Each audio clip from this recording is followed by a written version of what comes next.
in order to learn new things so that we can upgrade ourselves and we can think of taking this new technologies to our students. Before we start, I would request or I would like to invite HOD Madam to say a few words.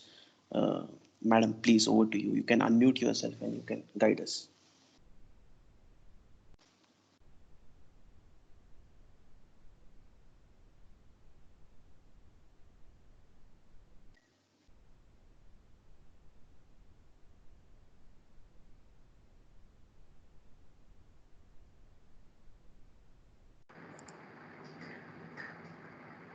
Hello, Yes, am I Madam, audible? please. Yes, yes. So thank you, Suhail, for organizing this FDP. I would like to welcome Milind sir. So how are you, Milind? I'm good. How are you? Good. So indeed, it is great pleasure to have you with us for next 3 days. So you may not know me. I have recently joined ADCET. Uh, but let me you might be knowing about the developments in our department from all other members, but still I would like to brief you about the happenings in the department. So as you might be aware of, we are having the autonomy and we are having our first batch that will be coming out in 2021, and we are really looking forward for having really good outcome for this batch. This is really good that you are with us, and I really hope that in future after this FDP you will also interact with our students regarding the developments in industry and the latest technological developments. So I hope you will not have any problem to conduct one more session for our students as well. Yeah, definitely. It's my honor. Yes. So I'm looking forward to have a great FDP and great contents from your side. So that's all. Once again, I would like to welcome you. Once I would like to add in, you might be knowing for next 3 years we have got means our department was accredited by NBA, and now we are having the re-accreditation once again for 3 years, for coming 3 years, and that is one more achievement of our department. It has happened recently, and that is why I'm updating you. So thank you for coming. Please, Suhel. Yes, ma'am. Thanks a lot for that wonderful introduction.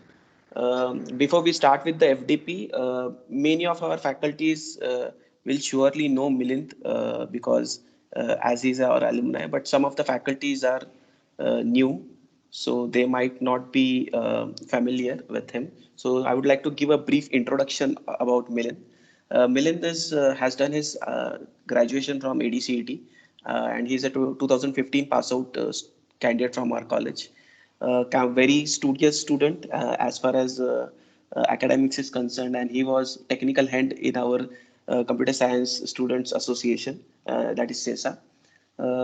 He worked with various organizations like Perennial Systems, Community Brands, and recently is working with Acquia. He has got 4.5 plus years of experience, and he has variety of skill sets in the form of Java, PHP, HTML, Docker, jQuery, WordPress, Node.js. So while interacting with him, I got to know that nowadays industry has kept nothing called as development and production. So a candidate should be well versed enough with all the tools which will help him not only to build the project but also to deploy and to maintain projects. So he has got experience with wide variety of technologies, and I would like to welcome and thank Milan to spare time out of his busy schedule because he's working from home. Right now he is at Sangli. He has recently joined remotely and virtually onboarded with Acquia, and still he has taken out time on the weekend, and on Monday also he'll be sparing time in the early morning before he starts with his work. So without wasting much time, I once again welcome Milan, and I request you to please begin with your session. Yep. Thank you so much, Seth, sir. And yeah, so you might be knowing me because I'm an alumni of EDCT, and I passed out from 2015 batch, and yeah, so it was pretty much good experience, and yeah, it's really been an honor to uh, uh, give you a session to you guys and share my knowledge with you. So yeah, I'm looking forward to having more sessions as well as more knowledge sharing sessions. Okay, so yeah, let's start with our session. I'll just share my screen. Okay, so are you able to see my screen? Yes, sir. Yeah, okay. Okay, so first thing first, don't call me a sir. So it's a Milind. I'm actually, I want to call you sir. So yeah, so that's it. So you just call me Milind. Okay. So we'll start with our session. Let's start. Okay. Okay. So yeah, so today's session is based on Docker. Okay, introduction of Docker. So before we start our session, so I'd like to brief you some rules kind of thing. So during the session, if you have any questions related to like any concept or anything, just save it for later. In the end of session, we will keeping like some 15 or 20 minutes of 15 to 20 minutes of duration for only for questions. So I'll address all those questions there. Okay. So yeah, welcome guys. It's the introduction of a Docker. So this is our overall agenda for today. Like we will see what is Docker, then why Docker is needed, then traditional VM versus Docker, then architecture of Docker. Within that, we will just address multiple components of within architecture of Docker. Then we will go through what are the basic components of Docker, that is images and containers, how they are going to be used. Okay, and then Docker installation, and then a little bit of Docker Hub. So it's an online repository of Docker. Okay, so today's session is more of a theoretical, because just we first we need to clear what is Docker in theoretical manner, then we will approach for a practical. So might be tomorrow tomorrow's session would be more hands-on kind of, but today's session would be like more of only theoretical. So don't get bored. If you have any questions, just mark it down, and I'll try to answer that. Okay. Okay. So before we start for learning a Docker, what is Docker, and what is actually it? So let's look out the problem. What is the problem right now in the industry or the many development companies? So uh, when as a developer, I write any code on my local machine. Let's say it's a single module, or it's, let's say, user registration code. Okay, so I write that code, I test it on my local machine. Okay, so when I test it on my local machine, it's perfectly working fine now. Okay, so there is no errors, functionality is working fine, and then I'll just pack that code within some exe or executable file, or I'll just push that code to any server. Like for PHP, we have Nginx and Apache server. We just push that code on that server, and from that server, testers will execute that code and test the functionality. So what happens is, like, the code that is running on my local machine, it's not actually properly executing on the server that I've pushed on. Okay, so testers saying that, well, your written code is not working on there. So even I tested on my local machine, but it's not execute, or it's not actually giving any error.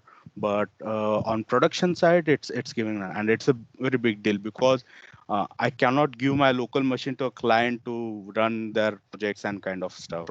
So we do need to have run that code to on production server or dev server. So what would be the probable cause? So I dig down the some codes and checked multiple libraries. So I found out that like there are some dependencies are missing. Like one library file is not included properly, or that library file is not present on that server. So that kind, because of that kind of dependency, my code is not working. So why it is working on my local and not on the production server? So reason is that that particular library on which my code is running, that is present on my local machine but not on that particular server where the all testing has been done. So while thinking of that, how we can resolve that problem, so in that case Docker comes into a picture. Okay, so Docker is a service which gives you the ability to pack your whatever the dependencies, whatever the libraries that are needed to run your program within a single file alongside your code, and it is shipped on your production server, and that environment would be deployed over there, and the code will be running on that particular environment. So there will not be any case in a future that might be like a library is missing, something model is missing, or let's say any port is some port is not opening where we are running our server. So that kind of problem Docker takes care of. Okay, uh, I like to give one more example regarding this. Okay, sorry.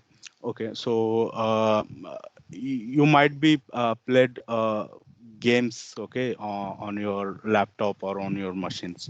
Okay, it might be GTA or IGI, any kind of game. Okay, so when you download it from internet and you try to run that installer on your local machine, sometimes it gives an error. Okay, this particular DLL file is missing on your Windows machine.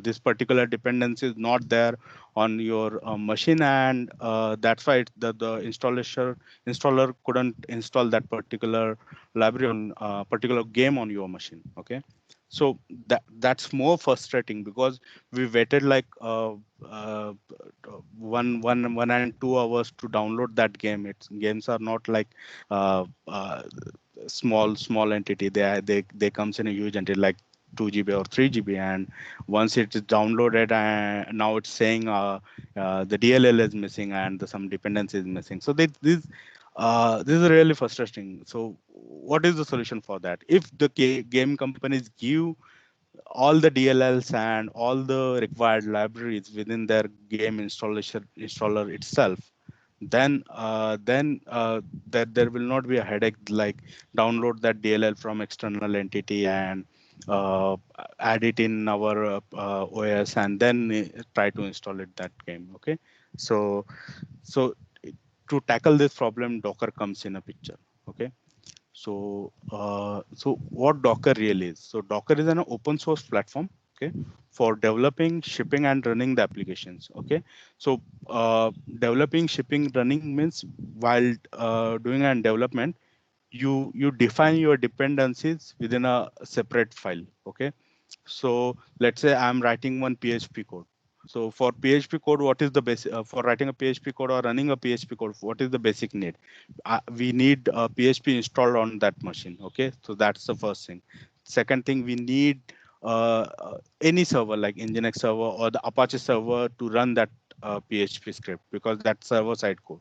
Okay, so that two dependencies. Apart from that, if your program requires any external modules to be installed, that dependency is needed.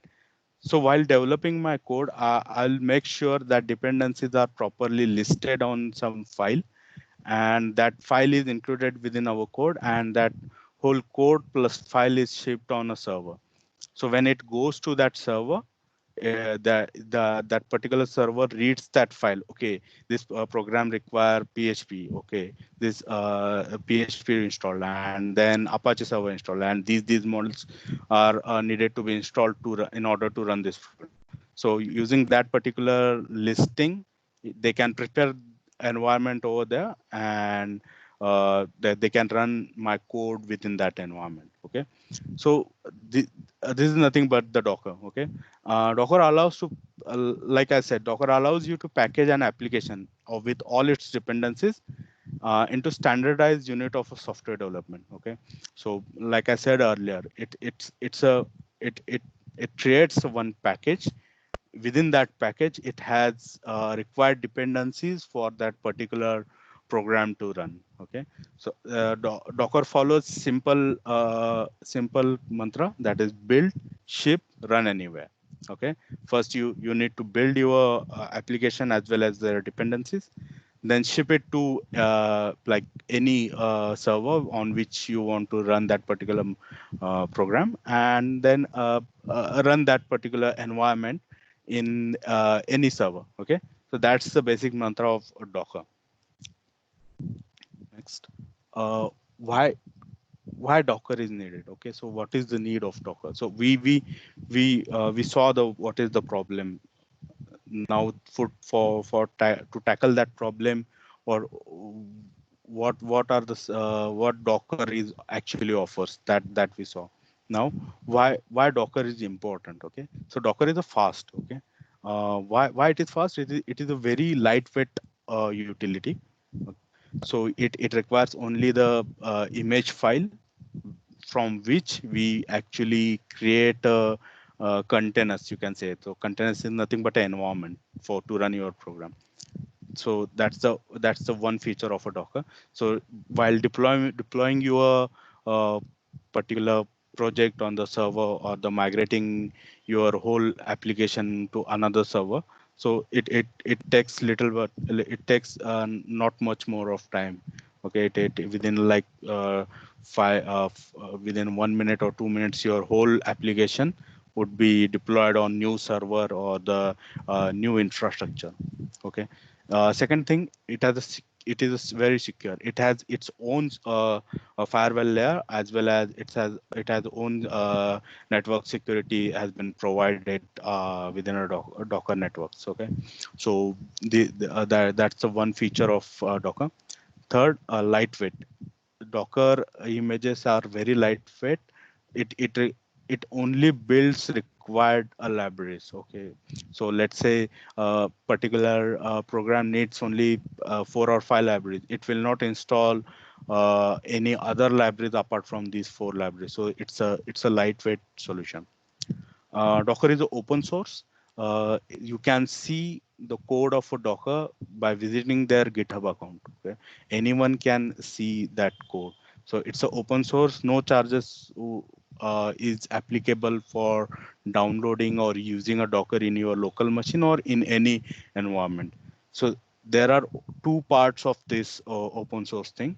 One is like community edition is a free, but enterprise edition comes with a cost. Okay, so enterprise edition is nothing but they provide their own support Docker engineers to set up your environments. That's the only difference. Otherwise it's all the same Docker that community edition is using. In nowadays you heard about like microservices and all other stuff. So Docker is the main component of your Docker microservices. Okay, so when you develop an microservices, Docker plays important role there. So how it plays important role there? So when you define a microservices, so microservices is nothing but the breaking your whole monolith application within a singular modules. And to run these modules, we use a Docker container. So single module runs within a single container, Docker container. Okay, so that's the advantage over there. So each module would be having some different package requirements or the dependency requirements.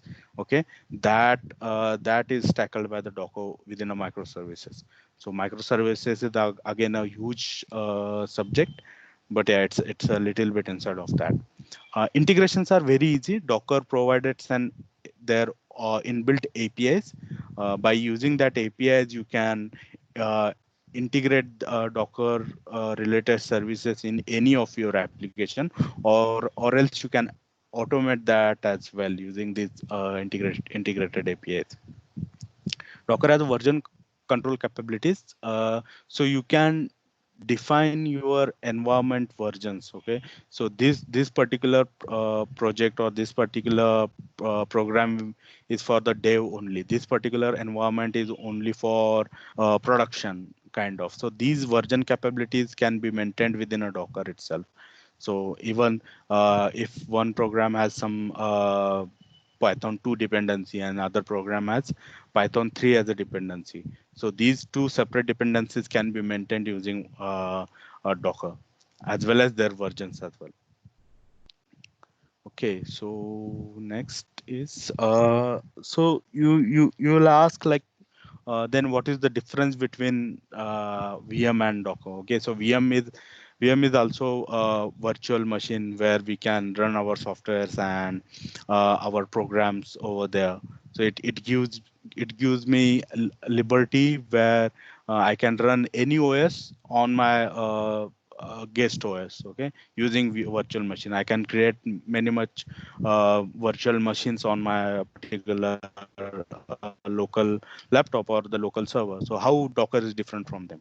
Okay, so here you can see the Docker infrastructure. We'll start with the Docker infrastructure. Okay, so infrastructure is nothing but our host machine. Okay, so this infrastructure contains like our RAM, CPU, memory, and other stuffs that are present on our server on local machine.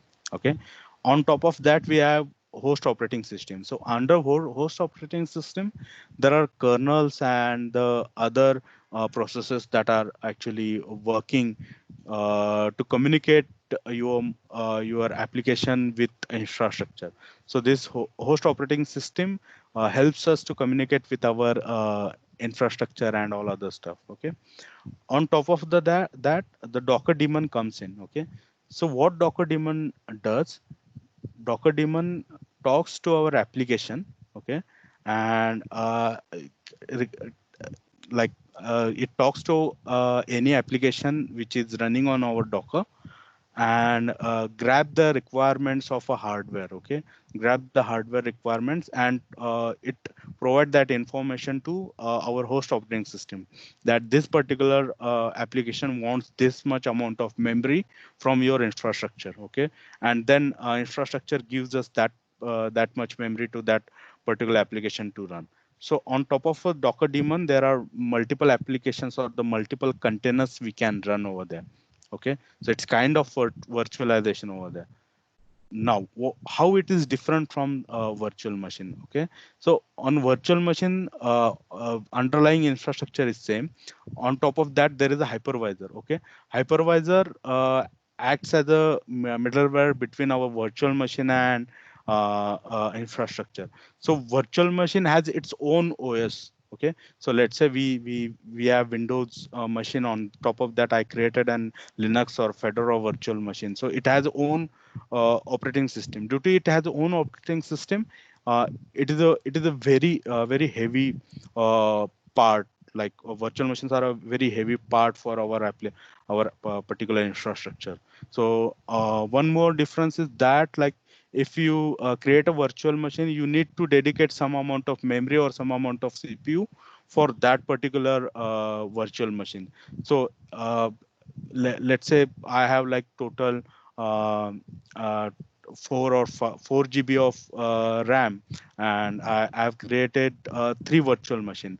First virtual machine required like uh, hello. Okay, so some so first virtual machine required some around 2 GB of your RAM. Second virtual machine required 2 GB of RAM. But if I want to start one more virtual machine, I'm out of my hardware resources. Okay, because I have only 4 GB of RAM. So you have only one option: either you add a new infra or a new RAM in your infrastructure, or else you just need to delete old virtual machines that are running on your operating system. So it's a very tedious process, and it is more resource consuming. Okay, so apart apart from that, like there are other limitations of virtual machine. If you try to create a new virtual machine, it will take around 1 hour or a half an hour, like say. Okay, so that's the more time consuming thing. And on other side, if we see on a Docker containers believes on a resource sharing. Okay, so let's say I have 4 GB of RAM and one container application. Let's say this application require 2 GB, this application require 2 GB. Okay, every application require 2 GB of RAM for their operations. So what Docker daemon does is, uh, whoever wants to access that particular RAM, it will create a queue and add their request. So if let's say app A container is using for that instance, app A is using RAM, then in that case it will allot that particular RAM to app A, and put all other apps on a waiting until and unless that a particular app A done with their all the operations that needs to be done. Okay, so it shares the resources across the containers. So if some containers are on ideal state, or some applications are on ideal state, it will not allot any resources to that particular application. Once they come into action, then it will decide how many amount of memory, or the how many amount of hard disk space needs to be allocated over that particular application. So it's deals in a runtime. So and it's a resource sharing. Then so what is the benefit of resource sharing over here?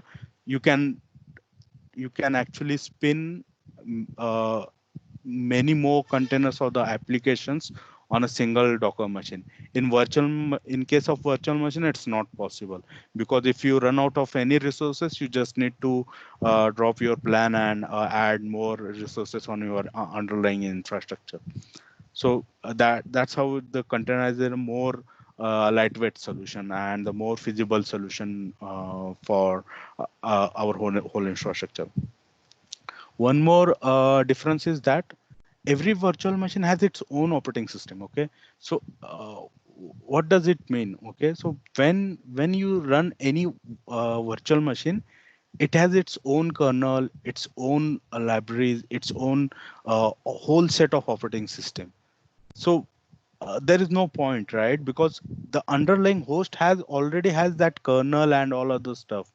So it's an excess use of resources over here. So let's say I don't want any UI. I can operate only on a terminal for that, for my application. So why I need UI libraries on my virtual machine? It adds more burden on your infrastructure. So that concept is not there in Docker, because when you run any application in a Docker container or in a Docker environment, it loads only required libraries or only required resources. So the the question normally people ask when they are new to the Docker, so they ask, like, let's say I've created one Docker environment on my machine. So if I log in into that particular Docker environment, or I try to go into that Docker environment, should I get that UI? So answer is no. Okay, so you will not get any UI. Something like you log into the Windows virtual machine, you will get an Windows start, a home screen, and the little bit icons and kind of stuff. No, that Docker believes that's the overhead. That's the overhead of resources. You can operate via the command line thing. So that UI libraries are been totally neglected within our Docker container to being more lightweight and the more fast to operate on this particular server. Okay, so that things has been dropped. So that's why it's more lightweight. One more thing that like uh, you virtual machines takes more time to run. Docker containers runs within under a 1 minute. You can, like, if you are having using a heavy application in your Docker environment, it will take around 1 or 2 minutes. Like we are already benchmarked on multiple applications. It takes under the 2 minutes of time to run and spin up. In other hand, virtual machine takes an more time. So you get the clearer idea that how it is different from the virtual machine. Okay, so the here the question is like, um we are not choosing one of these, like either Docker or the virtual machine. Okay, we are not here to choose anything. Okay, we can use them both. Okay, you can run one virtual machine on your laptop, and within that virtual machine you can create a multiple Docker containers. So these two technologies can go into hand in hand. So in industry, the same technologies has been used. So uh, in normal industry, like there is one server. On that server, the our infrastructure guy will install one virtual machine. On that virtual machine, it will install a Docker utility, and under that Docker utility, it will spin up multiple environments in multiple Docker environments containing the application. So in that way, it will actually work. Okay. So moving forward. Okay. So uh, graphically, how we can differentiate between these two concepts, virtual machine and the Docker. So size, virtual machine has more size, Docker has require very little bit size. Okay. Talking about startup time for a Docker environment, it requires very little bit time, as I already said, but VM requires like half hour or 1 hour to start their operations and all of the stuff. Okay. Integration is tedious in a virtual box. If you want to integrate some other component within a virtual machine, you need to install the basic libraries over there, and then you can install the external dependencies. In Docker, you just need to integrate that. You just need to add that module within your Docker script or the Docker environment, and it will ready to run. Okay.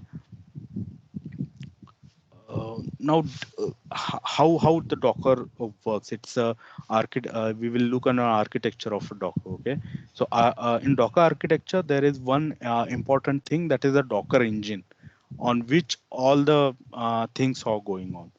So, like earlier in Docker versus VM's slide, I said about some Docker daemon. Okay, the Docker daemon is nothing but it runs. It's a kind of utility.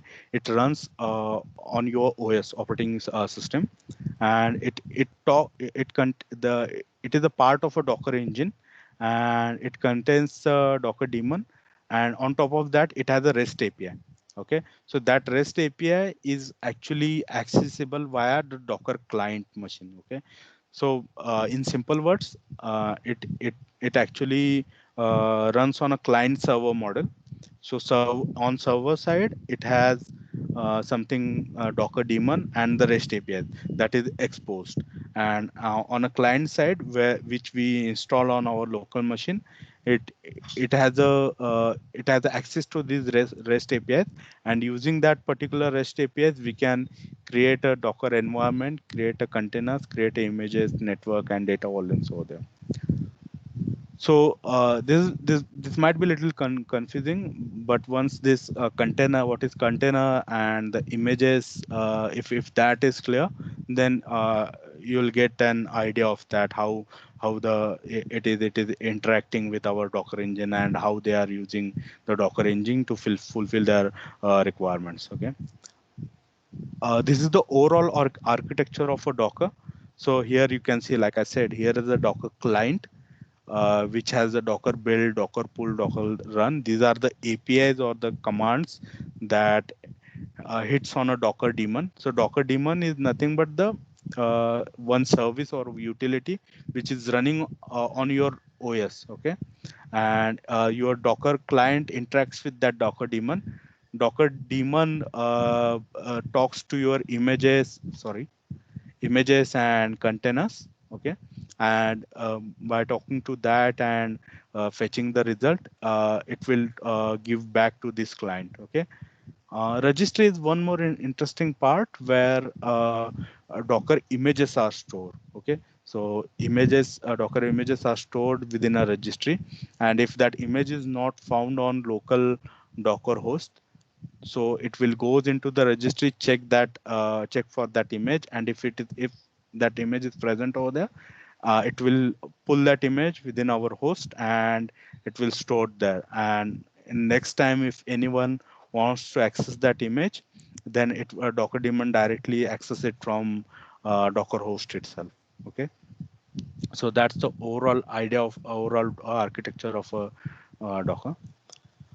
Now we will see what are the basic components of a Docker.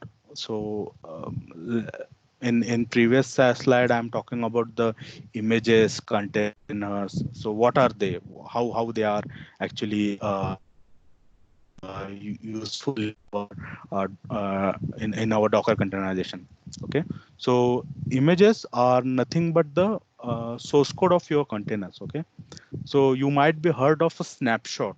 Okay, so whenever you install any OS, so you want to replicate that OS, or you want to install that OS in other machines, you take a snapshot of that particular OS and install that snapshot, using that snapshot to install your OS on other machines as well.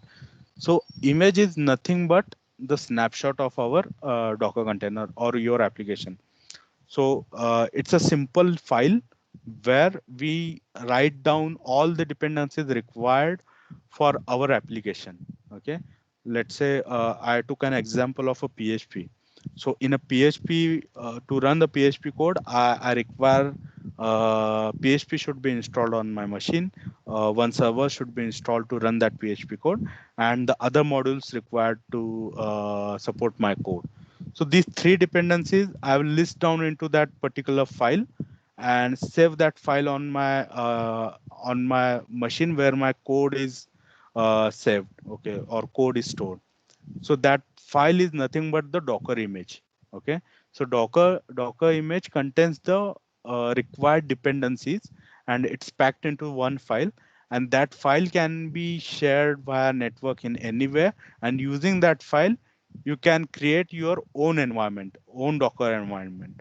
So within that Docker environment, what are the things that are listed within that Docker image would be available.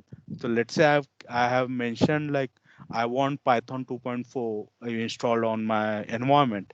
So I'll just write it down, that particular installation command on my image file, and I'll run that image file, and it will create a container of that using that image, and within that container that Python 2.3 version is available.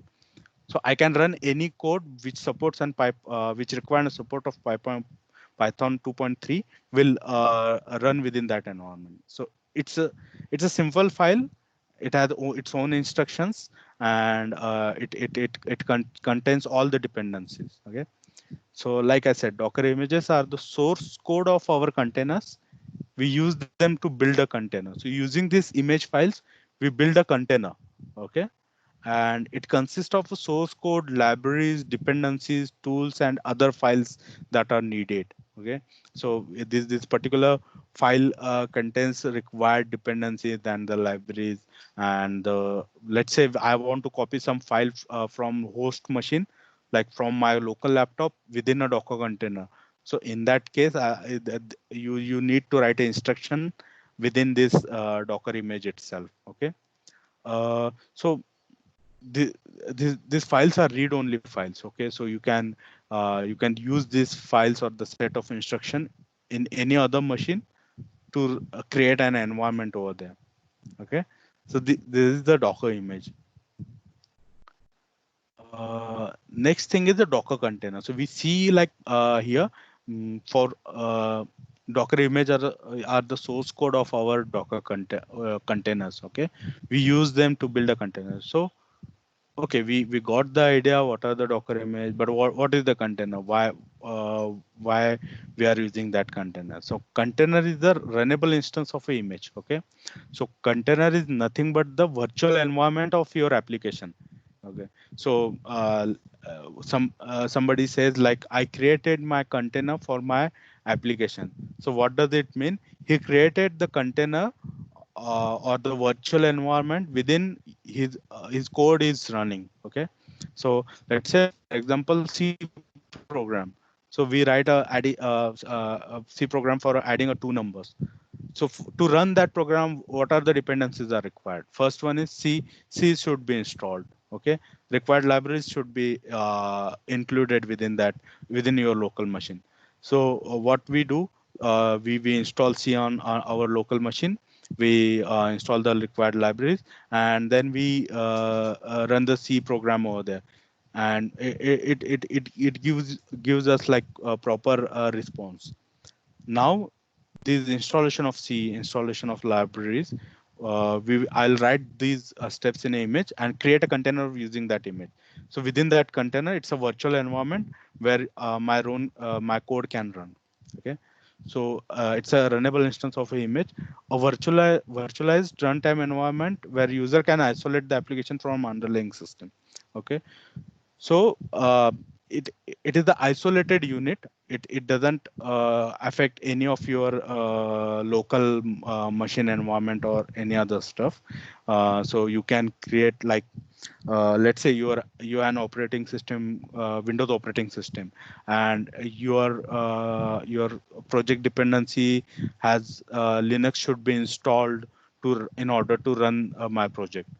So in simple way, you will create a Linux image, build a container using that Linux image, and you can run your code within that container on a Windows machine. So it is possible using a Docker. Okay, so that's a simple idea of a Docker.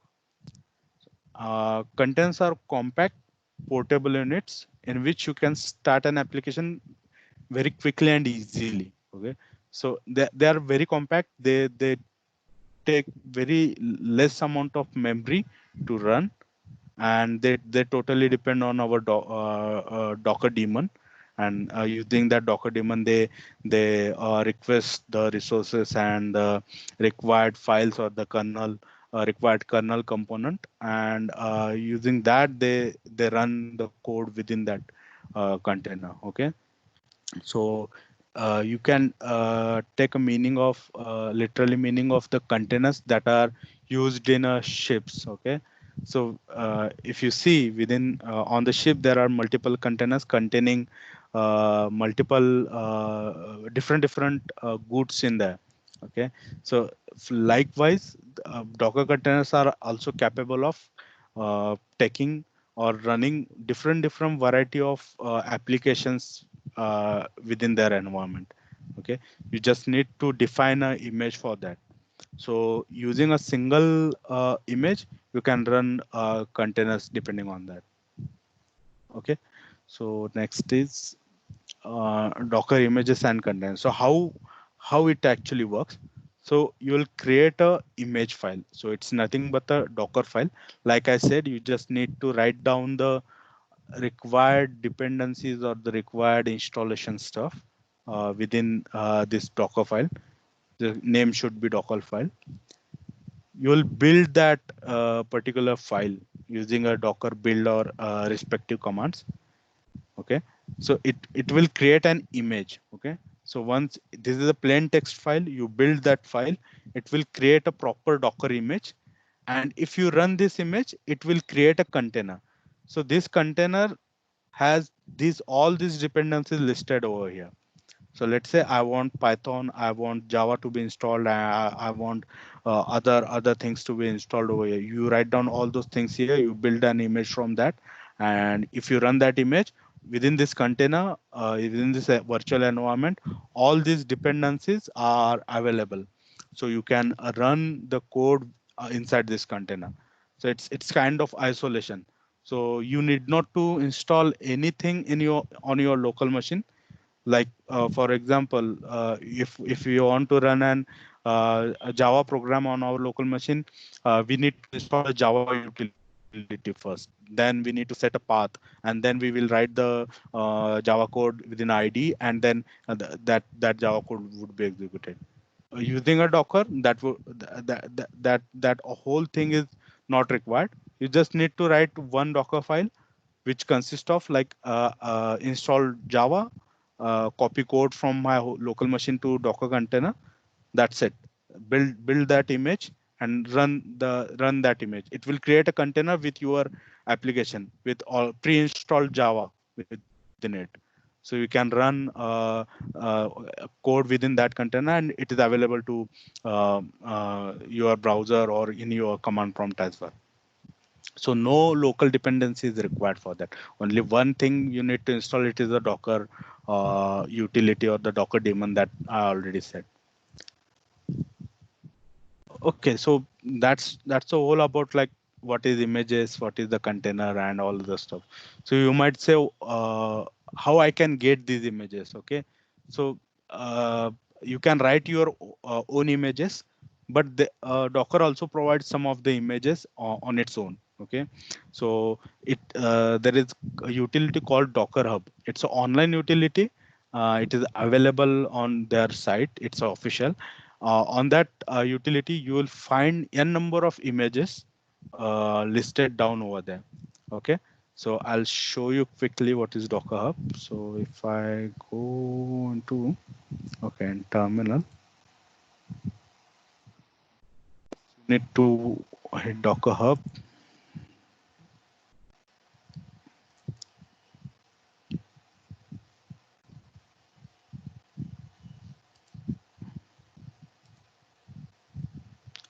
Okay, so you can see here the multiple images are present, like Oracle Database Enterprise Edition, WebLogic Server, Couchbase, Postgres, Busybox, Alpine, Redis, Ubuntu, Mongo, Node.js, MySQL. So n number of images are present. So let's say I want to install like Nginx server. So Nginx. Okay. So I'll just hit an Nginx. So Nginx image would be available over there. Okay. So Nginx official Docker image. Okay. So you just need to copy that command, and if you install on local machine, Nginx image would be available on your local machine. So if you want to view the file for Nginx image, I'll just, if I can check.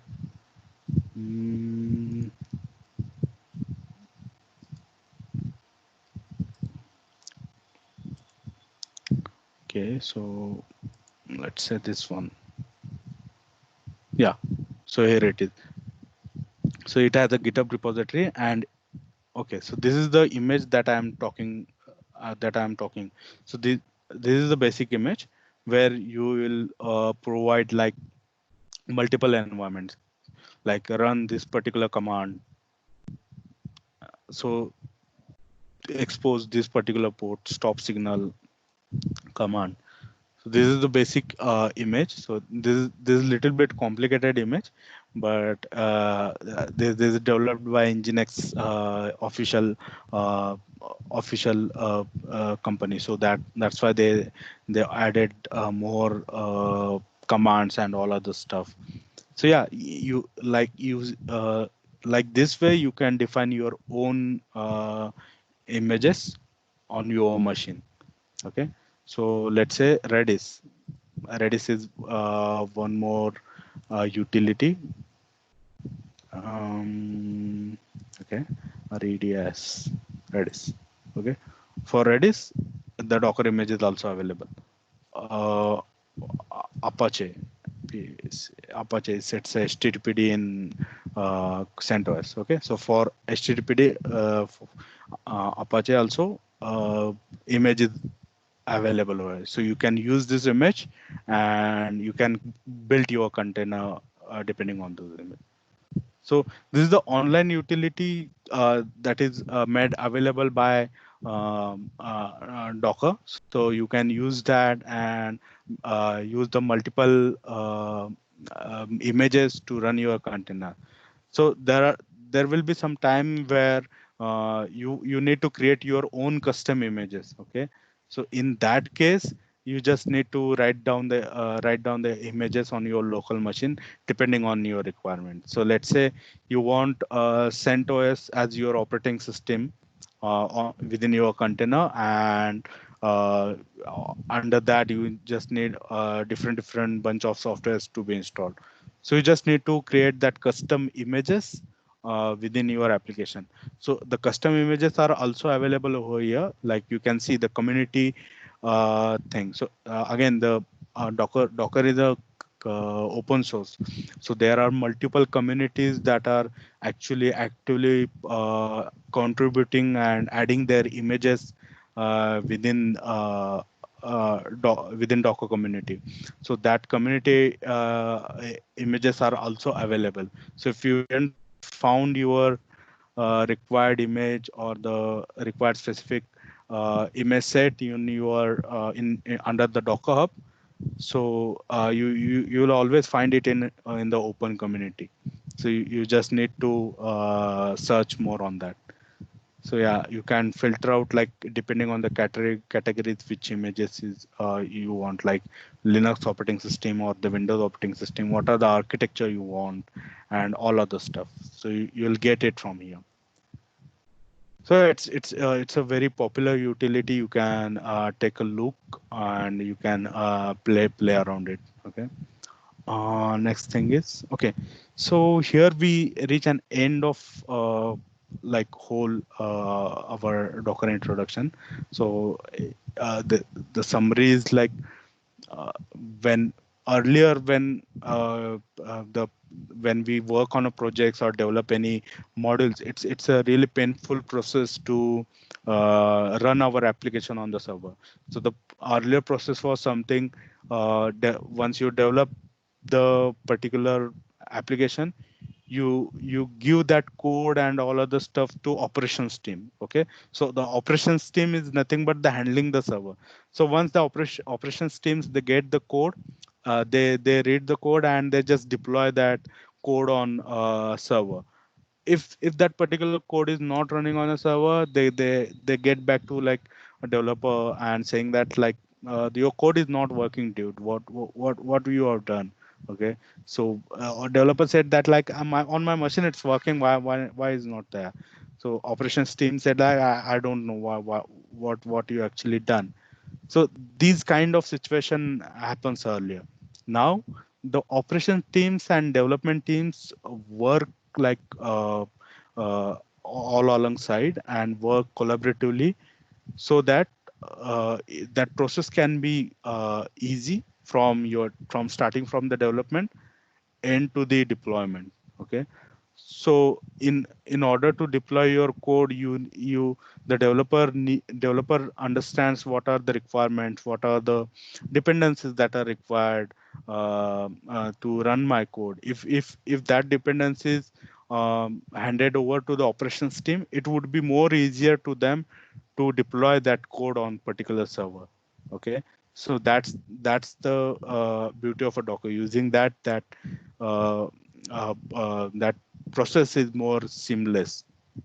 So that's why it is a part of a DevOps. Okay, because using this technology, developers and operations team can work collaboratively. Okay, even developer can define their dependencies within these images and act as a operation team member over there. Okay, and it's more simplified process now. Okay, uh, this particular Docker uses and client server architecture for their operations.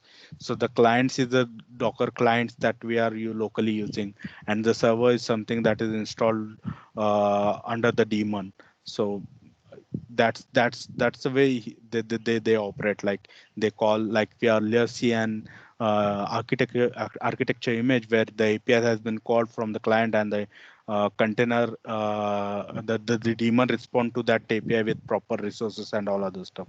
Okay, then we see the images and what are the images and the container. So images is are the it's are the source code of our container. So they within that we list down the dependencies and all other stuff on which we built a container. So there is no limitation how many containers you can run on single image. Okay, so the using in a single image you can run multiple containers. So you, if your application wants to be like wants to run multiple instances to be running, so you can create multiple containers of that application. Okay, then the containers are the again organizational unit of a Docker. It's a virtual environment where you can create where you can run your application, and you can create a multiple copies of that using the same image, like earlier said. Okay, so yeah, that's the pretty much about that. And okay, so what we are going to do in next session, like what we are doing in tomorrow. So today we see about like Docker images and containers, what are they and how they are operate. So it's a theoretical way. So you like by reading only we will not get any feel of that, or the hand the understanding of images and containers requires some hands-on. So tomorrow we will do an hands-on of Docker images and containers.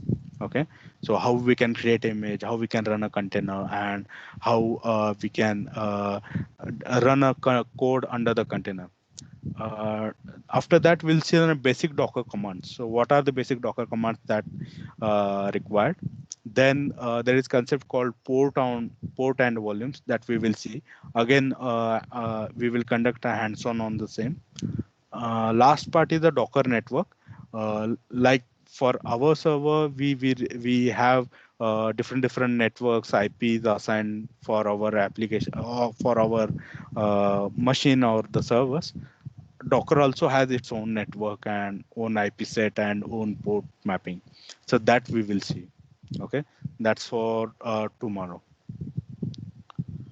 Okay, so that's the end of session. So uh, I hope you all get this all other stuff. It's overwhelming, but yeah, try to cope up that. And uh, uh, I understand this. This is the whole thing is new for you, and it might take little time to absorb these and understand these. But from tomorrow, I guess we will understand things more betterly, because tomorrow we are conducting hands-on session on that. So that might be more helpful. Okay. So yeah, so if you have any questions, so you can shoot out. So platform is open for you. Yep. Yeah. Thank you, Milind, for such a wonderful day one session on the fundamentals of Docker. We surely open the forum to all the faculties for Yeah. the questions. To start with, I have one question from my end. Yeah. By the time we discuss this, I would also like to motivate all other faculty members that if you have any doubts, you can now unmute one by one and you can ask your questions. Milind, I have one question. Like you tell Mhm. like container is an instance of image, Yeah. right? So suppose if in one image I have say two three softwares to be pulled, like say Python or say MongoDB, one database and one front end. If I use as Python, and Mhm. for pulling this, I have created one image for this. Okay. And suppose you told that we can create many number of containers from this image. Yeah. So if I say build three containers out of it, so Mhm. whether they will be having independent memory inside my like what, how will be the memory utilization? Like if the two softwares is taking say 60 MB for example, so Yeah. whether 60 MB into three, that is three containers if I launch, so Okay. whether my machine will have 180 MB of space occupied. Okay, so to answer that question is like if you run a three containers, each consuming a 60 MB or 60 MB of your memory, then it will run in a round robin thing. Okay, so let's say your container one is running and container two, three are on ideal state. Okay, so in that case, only 60 MB will be used, and other memory will not be used. So until and unless that 2 and 3 container comes into the picture. So if the 3 containers are running parallelly and with a full utilization of memory, then yeah, 6 into 3 or that much amount of memory would be utilized at the same time. So it will be controlled by Docker engine. Yeah, it And will be controlled by so resource, like I said, resource sharing is handled by the Docker daemon itself. So it didn't matter how much amount of memory right now you have in your computer. You can run n number of containers on your local machine.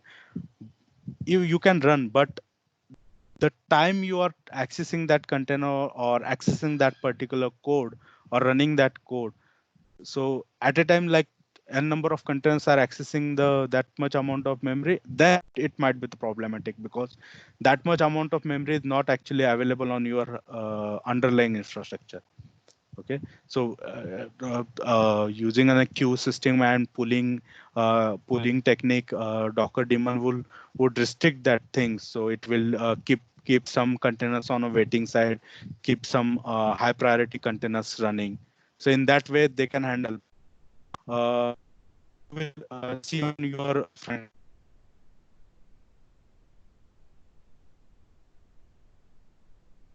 hello, there is some network issue, it seems, Milind, from your end.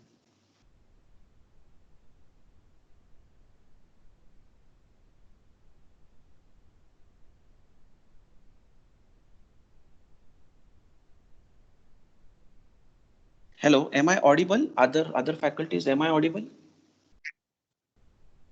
This is Suhas here. Yes, sir. Yes, yes. Sir, Milind, sir, just we one are sec. Sir, just one sec. I need to check if Milind is online because it seems he is disconnected. Just one sec.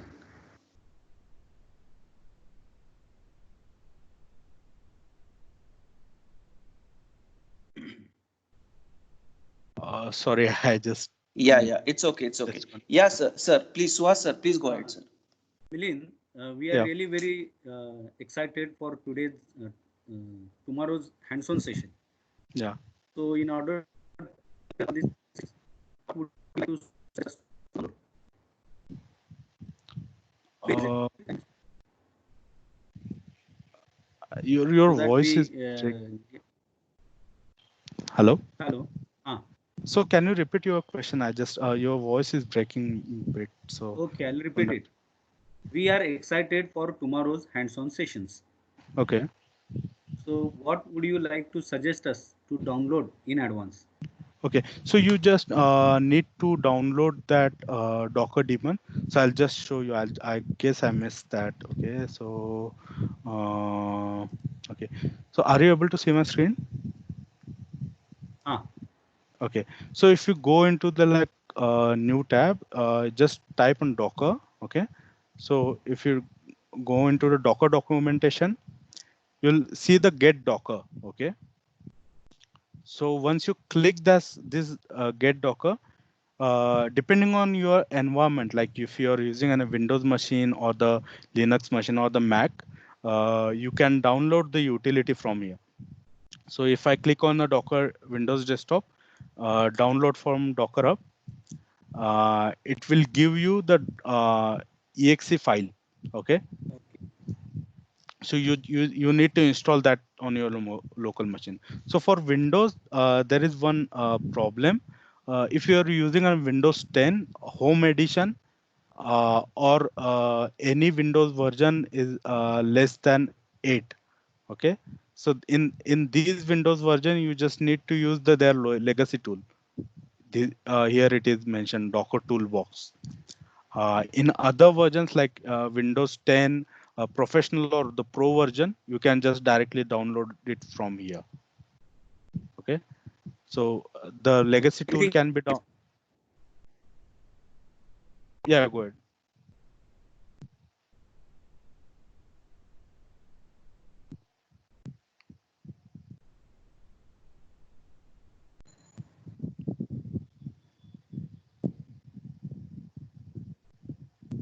Hello. Anything else, Milind? Anything else, I don't think I would require to download.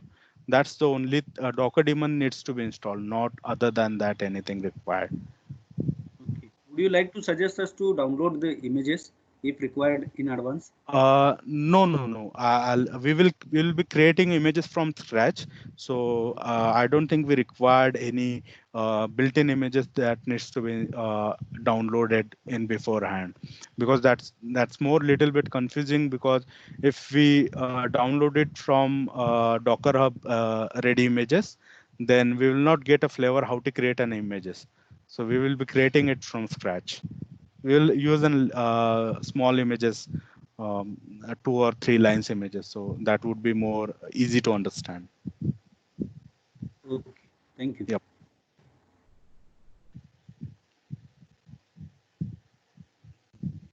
Yeah, anyone else? Please go ahead.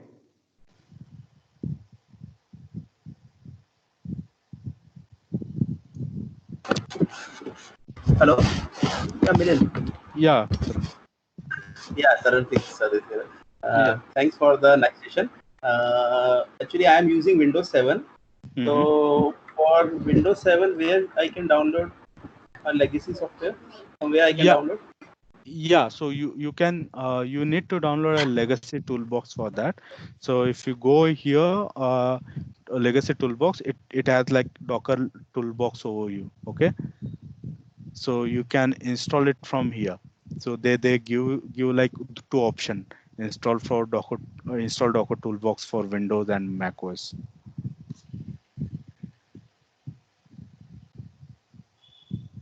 Okay. Thank you. Yeah. Yep.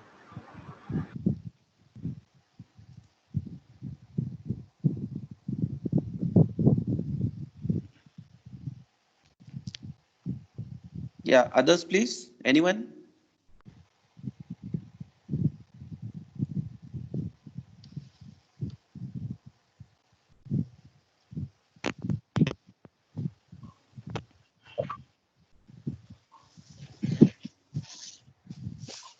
Yes, Sachin sir, you are trying. It seems.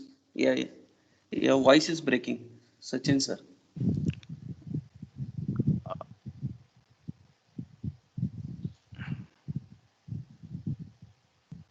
Yeah, Sachin Patil sir, please go ahead, sir.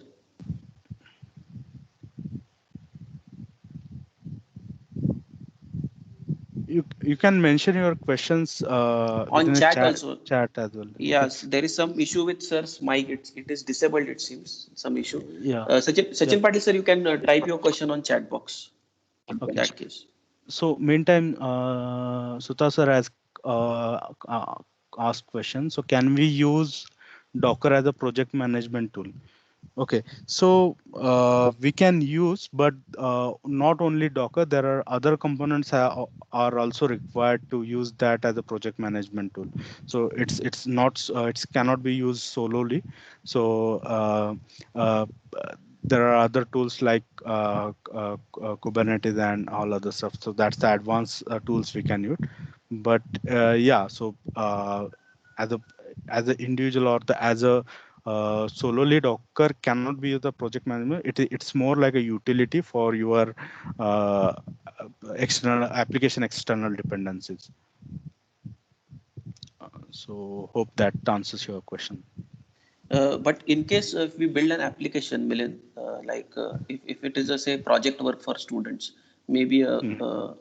online service kind of thing, maybe a web Yeah. server, a database server, and Yeah. an application running on it, say for example. Mhm. So can Docker be the only option as a project management tool in that case? I'll upload it in the form of an image. Yeah, in that case, it would be, but uh, looking at the project requirement, like, so there is not a fixed project that we are talking about here. Like, so in a company's the particular company is working on a fixed project and the fixed requirement. In that case, it is required. But looking at the broader way, like there are multiple projects, and each project require each different images. So looking at that, we can say like we can use as a management tool, but it's only in like your code or application related, not the uh, uh, orchestration or on other stuff. Will Docker be able to adapt to all type of applications, application code too? Yeah. You name it. Okay. Any. So Docker will be available or the can be used uh, the application which can be installed via command line or any other stuff. Okay, so any application you install via command line or the command is available to install that particular application, that application can be run or that dependency can be included within your Docker container. So Okay. all applications like you install Python using command line, you can install PHP, Java, all other stuff. Okay, so you just name it. They are all are available. How communication takes place between Docker daemon server and the Docker client? Any protocol? Yeah, they use an TCP protocol over there. So Docker, when you install a Docker daemon, it opens a particular port for from your local machine to communicate with client installed on your local machine. So using these ports, it will communicate itself, and it's an intra communication. So they're using a local IP, local machines IP to communicate with each other.